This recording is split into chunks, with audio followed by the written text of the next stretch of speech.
What we have today is not real power. Having a title and sitting in a suit and having command over like a military but doing nothing with it, you know, it's not power. I mean, they have power, but like it's the most stupidest, boringest, dullest power I've ever seen. What kind of parades has our military had? What kind of glorious victories have we won? And this doesn't be a military victory, obviously. Economically, socially, for our country, have we won in a number of years on a global scale? None. Okay, you look at the Chinese and the Russians; they have one every year. North Koreans are a great example of this, and dare I reference them, but they celebrate everything. They have such pride in their nation that I think the resilience and the willpower of the North Korean regime is something that we should also look to because they're against the entire world. And I know they're an atheist country, although it is recorded that Kim Jong Un and Kim Jong Il and Kim Il Sung, they have a obsession with the Catholic doctrine. I think it's well documented somewhere. I'd have to look into this. Whoa. I saw this. They actually have a Catholic church in Pyongyang.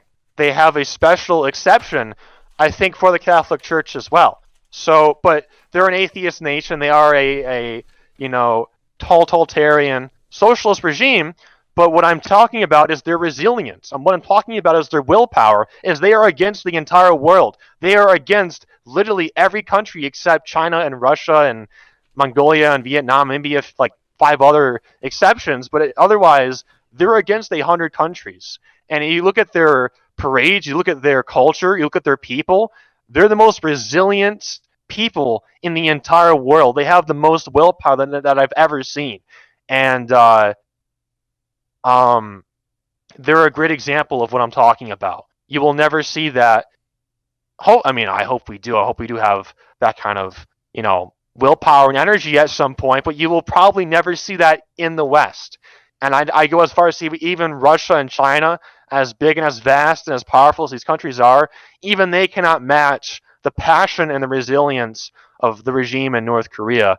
And it's because North Korea it's been at war for hundreds of years. Plus, they're an East Asian culture, so they're high IQ and know how to preserve a very conservative society.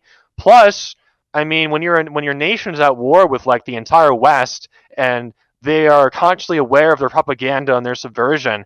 They're even based on the JQ. There's a documentary that they produced that talks about Israel and how they inflate,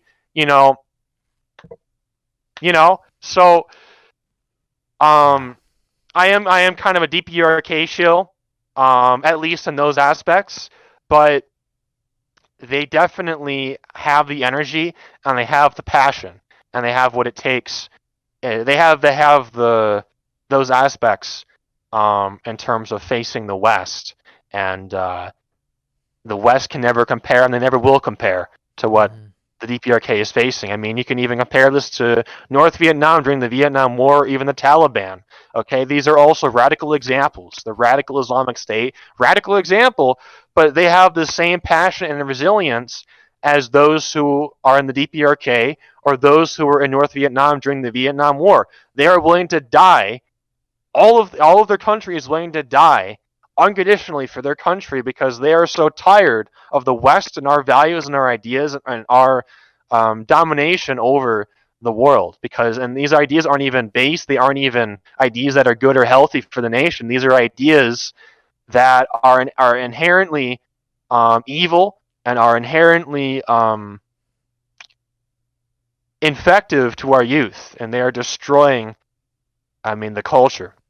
But we already know this. I'm just saying, in these countries, look at in the East, they don't have these issues. These are socialist countries. These are radical countries. These are countries under authoritarian regimes because if they were democratic, because if they did let the people immigrate and have influence over decisions and allow foreign banks, and if they weren't nationalized, then they would be infected by the powers of the West. They would be infected by the Western culture and the Western elites and the Western banks, which, we know who control them.